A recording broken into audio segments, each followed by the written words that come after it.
ووو تعالوا شوفوا. حبيبة نو واي. 170 جرام سكر عادي جدا. 10 جرام دقيق عادي اي دقيق، و5 جرام نشا. ودي اي كريم تشيز. انا جبت هنا عندي 2 وهما الواحدة 200 جرام، فهي المفروض تكون 510 جرام، فدي 200 جرام يعني دول 400 وده 110 جرام كريم تشيز. في ناس بتستخدم زبدة، انا بصراحة مش هستخدمها، فدي احنا هنستغنى عنها. وعندي 4 بيضات، بيض عادي خالص. وخلونا نبدأ. بصوا بصراحة انا ماشية على يعني على وصفة بتاعت واحدة انجليزية. هو انا عارفة ان في عرب كتير، بس العرب واخدين من الانجليز، فعشان الدنيا ايه تكون مبسطة اكتر وميسرة اكتر، لان انتوا عارفين احنا العرب بنحب نزود حاجات عشان نحسسكم ان احنا عملنا حاجة واو. انا اول مرة في حياتي هجرب لكم الوصفة دي وعلى طريقة واحدة انجليزية. لو عايزين اكتب لكم قناتها ما عنديش اي مشكلة، انا اصلا ما اعرفهاش، انا عملت سيرش بس. فاحنا اول حاجة نبدأ فيها الكريم تشيز اهي، هنفضيها كلها هنا.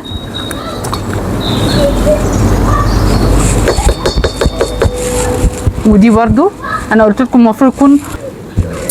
المهم هروح اجيب بديلها. جبت بدل الكريمه اللي وقعت، الجبنه اللي وقعت. طبعا انا محظوظه الحمد لله، وكويس ان انا عملتها بره في الجنينه، عشان انتوا شايفين العك بتاعي بيحصل كتير كتير كتير. ونفتح التانية، دي 200 جرام، كنت اتمنى ان هي تكون 250 واخلص. المهم اهي، بس هفضيها بس من الميه. تعال نسقي بيها الزرعه دي. دي برضو شايفين انا مطلعاها من التلاجة بقالها اكتر من 3 ساعات عشان ما تبقاش بارده. افضل شيء ان انتوا تستخدموا المكونات بدرجه حراره الغرفه زي ما طنط سمانتا قالت. بس كده عشان ايه ما نسيبش فيها اي فتفوته. خلاص هنعمل ايه هنا بقى؟ هنشغل كده نخليها تلف شويه. اول ما تفكفك الجبنه كده شويه هننزل عليها بالسكر، سكر عادي جدا. خليكم معايا.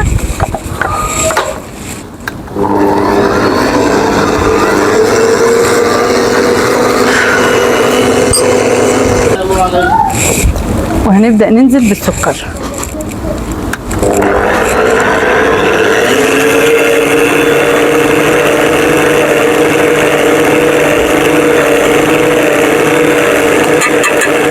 اهم حاجه ان السكر يسيح، الحبيبات دي ما تكونش موجوده، لو موجوده خربت الكيكه.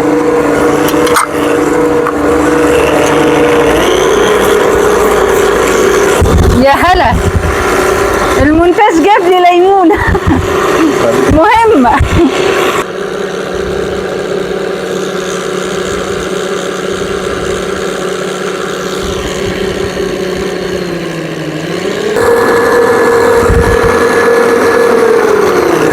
عشان بس نشوف شايفين بقت عامله ازاي.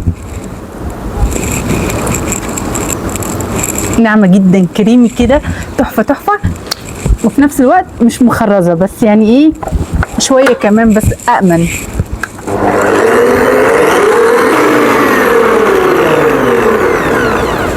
طيب انا معاكم اهو. انا اصلا في الحلويات على فكره مش شاطره.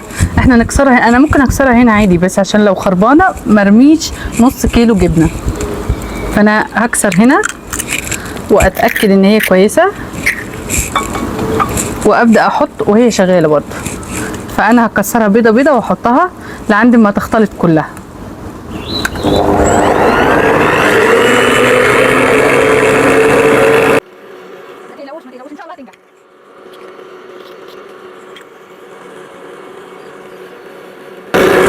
لو ما نجحتش انا هزعل. انا ما اعرفش هي بالسهوله دي ولا لا. احنا حطينا جبنه، وبعد كده دوبنا معاها السكر، وبعد كده حطينا البيض. انا معاكم اهو، حاسه ان في حاجه يعني هي سهله كده. وبعد كده هحط هنا 10 جرام دقيق و5 جرام كورن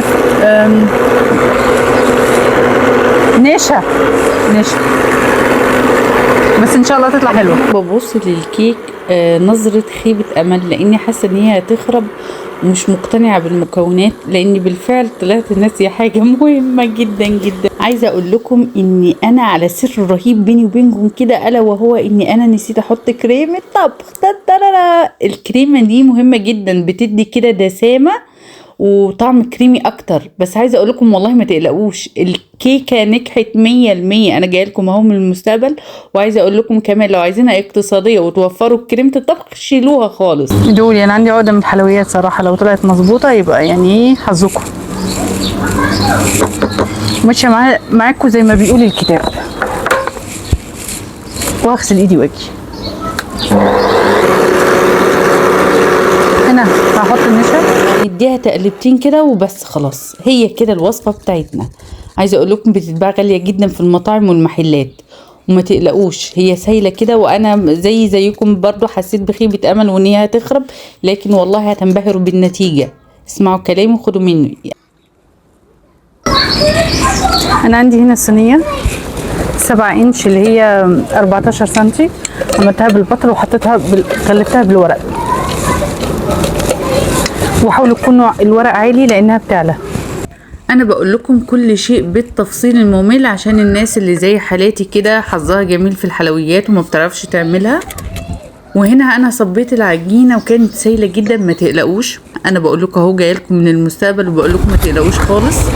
وكنت مسخنه الفرن يعني على اعلى درجه حراره كان 200، وبعد كده دخلت الصينيه دخلتها ونزلتها شويه، عملتها على 180 لمده 40 دقيقه. اخدت معايا 40 دقيقه، ممكن تاخد مع حد تاني نص ساعه، لكن مش اقل من نص ساعه دي خالص.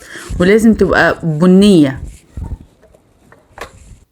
نفس اللون ده بالظبط، ما يكونش اقل من كده. وما تقلقوش هي سايله خالص، ولو هزيت الصينيه هتترج من جوه، لكن هتربط. لازم تسيبوها على الاقل 4 ساعات او 5 ساعات، وممكن لا تاني يوم. هنا بعد 4 ساعات شايفين عامله ازاي. خلينا تنترا لحظه ناخد في دي في جنب ونروح فكين كده. بسم الله، يا سلام. شايفين لا اله الا الله. تحفه تحفه. انا ناسي اصلا ان انا مركبه المايك. صح كده قريبه منكم. شايف يا ناس، شايف تحفه تحفه. يا سلام، خطيره خطيره. لحظه بقى كده، يعني عايزه اقول لكم زي ما هي موجوده طبعا هما بيحطوها كده بجد رائعه. اهي من ورا كمان. عايزه اقول لكم ان انا اكلت حته من على السكينه، كنت مبسوطه بيها جدا جدا جدا، حاسه ان انا نجحت.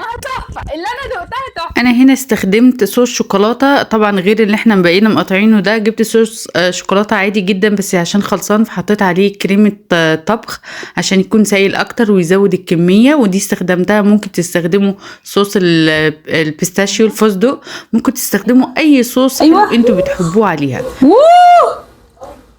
تعالوا شوفوا. يلا عايزه بقى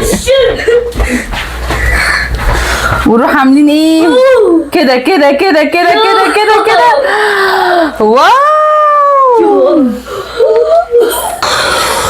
خد يا عبد الرحمن. يلا انت بتخلي بابا يروح يشتريها لك، غاليه جدا. يلا كده دوقها وقول لي عامله ازاي. لا قول لي تروث حتى لو كانت يعني ها حلوه. احلى بابا جابها لي. قول والله والله انك عايز. ميرسي. انا هخلي حبيبه تدوق بس هتطلع صوت بس. تعالي يا حبيبه عشان هي ايه مش لابسه حجاب. وانا كمان بالشوكولاته. واو يفاتو. مش مصدقه. دوق يا حبيبه بس قولي لي التروث بالله عليكم عشان انتوا بتخلوا بابا يروح يشتريها لكم غاليه. لا كفوت. يلا Is that all you care about? قولي لي حلوه. قولي حلوة. بالله عليكي. ادي يسرا المايك بس خليها تدوق بقى باليسرا. Oh yeah. Sounds so good. وقعت. الله يفرحتوني. طب رهيب خالص. بالهنا بالهنا. استنى فين المايك اهو يا جماعه، عملناها ناجحه 100%. هو يا عبد الرحمن اكتبي واو. فوتبول تشين هيجيب لك بريسلت. اكتبي فوتبول رينج هيجيب لك بريسلت. دايما تيجي موضوع. والله انا مبسوطه جدا. شايفين قد ايه كريمي يا جماعه؟ والله تحفه تحفه تحفه. لايك وشير سبسكرايب. قولوا لهم يا عبد الرحمن لايك وشير سبسكرايب. لايك شير سبسكرايب. لايك شير قول سبسكرايب. عشان ماما عملتها احلى من المطعم. عشان ما عملتها احلى من كل حاجه على فكره، مش من المطعم. ميرسي ميرسي.